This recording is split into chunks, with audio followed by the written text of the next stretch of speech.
Halo semua, balik lagi di channel Toraokun. Sebelum pembahasannya dimulai, silahkan klik tombol subscribe dan aktifkan lonceng notifikasinya supaya kalian gak ketinggalan info dan teori terbaru dari Mimin. Kalau udah, terima kasih. Sepanjang cerita One Piece berjalan sampai sejauh ini, Eiichiro Oda telah menghadirkan banyak sekali karakter. Dan di antara banyaknya karakter itu, ada beberapa yang paling misterius. Salah satu yang paling misterius adalah Joy Boy, dan tentu saja Joy Boy memiliki peran yang sangat penting dalam dunia One Piece. Sampai sekarang, informasi soal Joy Boy masih sangat sedikit. Diketahui bahwa Joy Boy hidup pada masa abad kekosongan. Dulu, dia pernah berjanji kepada para manusia ikan, dan janjinya itu kemungkinan besar adalah dia akan mengangkat para manusia ikan ke permukaan sehingga bisa hidup berdampingan dengan manusia. Tapi, janji itu tidak bisa ditepati, sampai-sampai Joy Boy harus minta maaf seperti yang tertulis dalam poneglyph di hutan laut. Lalu, informasi lainnya soal Joy Boy adalah ternyata dialah yang meninggalkan harta legendaris One Piece di pulau terakhir Grand Line, pulau yang kemudian Roger namakan sebagai Laugh Tale. Pada saat melihat One Piece, Roger berkata dia berharap bisa terakhir pada zaman yang sama dengan Joy Boy. Walaupun kita tidak mengetahui siapa itu Joy Boy, tapi ada satu hal yang menarik tentang nama tersebut. Dalam manga chapter 968, saat kru Roger mengantar pulang Kozuki Oden ke Wano Kuni, ada percakapan yang menyinggung soal Joy Boy. Dikatakan bahwa Wano Kuni harus dibuka sebelum hari munculnya Joy Boy. Joy Boy yang hidup pada abad kekosongan pasti sekarang sudah mati. Dengan begitu, konteks pembicaraan soal hari di mana Joy Boy akan muncul ini merujuk kepada Joy Boy yang baru. Artinya, Joy Boy bukanlah nama asli seseorang, melainkan sebuah julukan. Joy Boy yang baru pasti adalah Luffy. Luffy akan menjadi reinkarnasi dari Joy Boy untuk menanggung semua sejarah dan menjadi tokoh kunci dalam perang besar yang ditakuti oleh pemerintah dunia. Nah, pada video kali ini, channel Toraokun akan membahas hal apa saja yang akan Luffy lakukan sebagai Joy Boy yang baru, serta sejarah dunia One Piece tentang hukuman Zunisha, Kozuki, dan inisial D yang berkaitan satu sama lain. Bagian awal tentang pembahasan ini adalah tentang perbuatan Luffy sebagai Joy Boy yang baru nanti. Banyak hal besar yang akan dia lakukan pada babak akhir cerita One Piece. Yang pertama, Luffy akan membuat kebenaran dunia terungkap.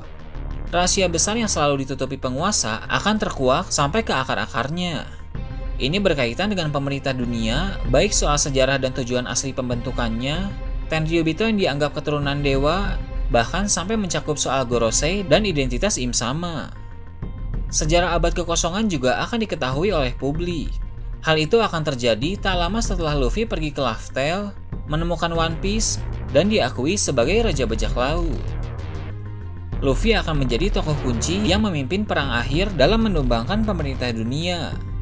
Perang akhir itu melibatkan banyak pihak, mulai dari pasukan revolusi, kerajaan-kerajaan, sampai beberapa kelompok bajak laut tertentu, sehingga hampir melibatkan seluruh dunia. Teori admin tadi didasari oleh petunjuk dari perkataan Shirohige sesaat sebelum dia mati. Dalam manga chapter 576, Shirohige bilang akan tiba hari di mana One Piece ditemukan. Perang besar yang melibatkan seluruh dunia akan terjadi, dan pemerintah dunia takut akan hal tersebut. Yang kedua, mengumpulkan 3 senjata kuno. Sudah menjadi rahasia umum bahwa senjata kuno memiliki kekuatan besar yang berpotensi menghancurkan dunia. Namun, dampak dari kekuatan dahsyat milik senjata kuno, baik atau buruknya tergantung siapa yang menggunakannya. Bila di tangan orang yang salah, senjata kuno bisa menjadi ancaman bagi dunia. Tapi, jika di tangan orang yang tepat, maka senjata kuno tidak akan membahayakan dunia. Oleh karena itu, senjata kuno semuanya harus berada di pihak Luffy saat Luffy menjadi Joy Boy yang baru nanti. Sampai sejauh ini, Poseidon sudah dapat dipastikan berpihak kepada Luffy karena sekarang Shirahoshi sudah berteman dengan Luffy. Untuk Pluton, cetak birunya sudah dibakar oleh Franky, tapi dia sudah hafal dengan isi rancangannya. Jadi, bisa dibilang senjata Pluton juga sudah berada di pihak Luffy. Namun, pada masa lalu Pluton pernah dibuat dan disembunyikan di suatu tempat. Nah, jika Pluton tersebut ditemukan oleh orang yang salah, ini akan menjadi sebuah ancaman. Sedangkan untuk Uranus, senjata kuno ini masih sangat misterius. Meski begitu, pada akhirnya pasti Luffy mampu mendapatkannya.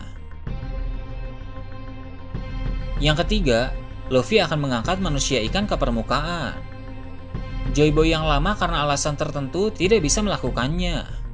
Jadi, karena ini adalah hasrat yang diwariskan, relokasi Pulau Manusia Ikan akan dilakukan oleh Luffy sebagai penerus Joy Boy. Ini sesuai dengan ramalan Madame Charlie, yang mana dia pernah meramal bahwa orang dengan topi jerami akan menghancurkan Pulau Manusia Ikan. Ramalan tersebut akan benar. Orang dengan topi jerami yang tentu saja adalah Luffy akan menghancurkan tempat tersebut. Hanya saja hal itu akan terjadi setelah para manusia ikan dipindahkan ke tempat baru di permukaan menggunakan kapal Noah dan bantuan Sea King berkat kekuatan milik Poseidon. Pulau yang akan menjadi tempat tinggal manusia ikan yang baru kemungkinan besar adalah Pulau Sabaody atau Water 7 karena kedua pulau itu memiliki banyak perairan. Yang keempat, Luffy akan mencabut hukuman sang gajah raksasa yaitu Zunisha. Diketahui dalam manga chapter 821, Zunisha sudah hidup bahkan sebelum abad kekosongan, dan pada masa lalu dia pernah berbuat kesalahan, kemudian dihukum untuk terus berjalan. Orang yang menghukum Zunisha adalah Joy Boy yang lama, kemudian orang yang akan mencabut hukuman Zunisha adalah Luffy, sang Joy Boy yang baru. Sekarang kita akan masuk pada pembahasan soal hukuman Zunisha yang akan membawa kita jauh ke belakang dan terhubung dengan cerita soal Joy Boy yang lama dan juga kerajaan kuno, klan Kozuki, dan inisial D. Kerajaan kuno yang kini telah hilang dari sejarah dikenal sebagai kerajaan yang makmur dan berjaya pada masanya. Ada banyak sekali yang dimiliki oleh kerajaan kuno, salah satunya adalah gajah raksasa bernama Zunisha. Di atas punggung Zunisha ada tempat tinggal para suku Ming. Suku Ming telah hidup di atas Zunisha sejak 1000 tahun yang lalu, bahkan sepertinya jauh lebih lama dari itu. Pada suatu masa, rakyat kerajaan kuno semakin banyak, mulai dari rakyat sendiri yang terus menambah keturunan sampai pendatang dari luar yang memutuskan tinggal di kerajaan itu. Semakin hari, penduduk di sana pun semakin padat. Joy Boy sebagai raja di sana merasa kerajaan kuno sudah terlalu padat penduduk. Oleh karena itu, Joy Boy memerintahkan anak tertua yang dia miliki untuk mencari wilayah tak berpenghuni, kemudian mendirikan negeri yang baru agar sebagian penduduk dari kerajaan kuno bisa pindah ke sana. Anak tertua Joy Boy itu bernama Kozuki. Nah, dialah yang menjadi leluhur klan Kozuki saat ini. Dia pun menemukan wilayah kosong tak berpenghuni, wilayah yang kemudian dinamakan Wano Kuni. Kozuki dibantu oleh banyak orang dari kerajaan kuno. Sebagian penduduk kerajaan kuno pun pindah ke Wano Kuni. Dan perlu diingat juga bahwa klan Kozuki adalah klan yang memahat batu poneglyph. Jadi, banyak sekali hubungan antara klan Kozuki dan klan D. Joy Boy senang Kozuki berhasil membangun negeri sendiri dan memimpin negeri tersebut dengan baik. Untuk mengekspresikan kebahagiaannya, Joy Boy memberi Kozuki hadiah, yaitu Zunisha. Dengan begitu, para suku Ming yang tinggal di atas Zunisha pun menjadi milik Kozuki. Karena itulah Nekomamushi, Inuarashi, dan para suku Ming yang lain sangat tunduk kepada klan Kozuki. Teori ini bisa menjadi alasan mengapa kerajaan kuno, Wano Kuni, dan suku Ming memiliki suatu hubungan. Ini juga bisa menjawab pertanyaan mengapa Momonosuke bisa memerintahkan Zunisha. Karena memang pada masa lalu, klan Kozuki adalah pemilik dari Zunisha ini. Nekomamushi pernah berkata bahwa Zunisha pernah membuat kesalahan sehingga dia pun dihukum untuk terus berjalan. Sudah pasti kesalahannya itu merupakan kesalahan besar yang mungkin tidak bisa dimaafkan. Nah, hukuman dari kesalahannya itu adalah dia diperintahkan untuk terus berjalan dari beratus-ratus tahun yang lalu hingga saat ini. Pada masa sekarang, Luffy adalah reinkarnasi dari Joy Boy. Sedangkan Momonosuke adalah keturunan sekaligus reinkarnasi dari leluhur Kozuki. Hal tersebut karena Momonosuke memiliki kemampuan untuk memberi perintah kepada Zunisha, seperti yang terlihat saat Zunisha menyerang Jack. Namun, Momo tetap tidak bisa mencabut hukuman Zunisha, karena yang bisa melakukan itu adalah reinkarnasi dari Joy Boy, yaitu Luffy.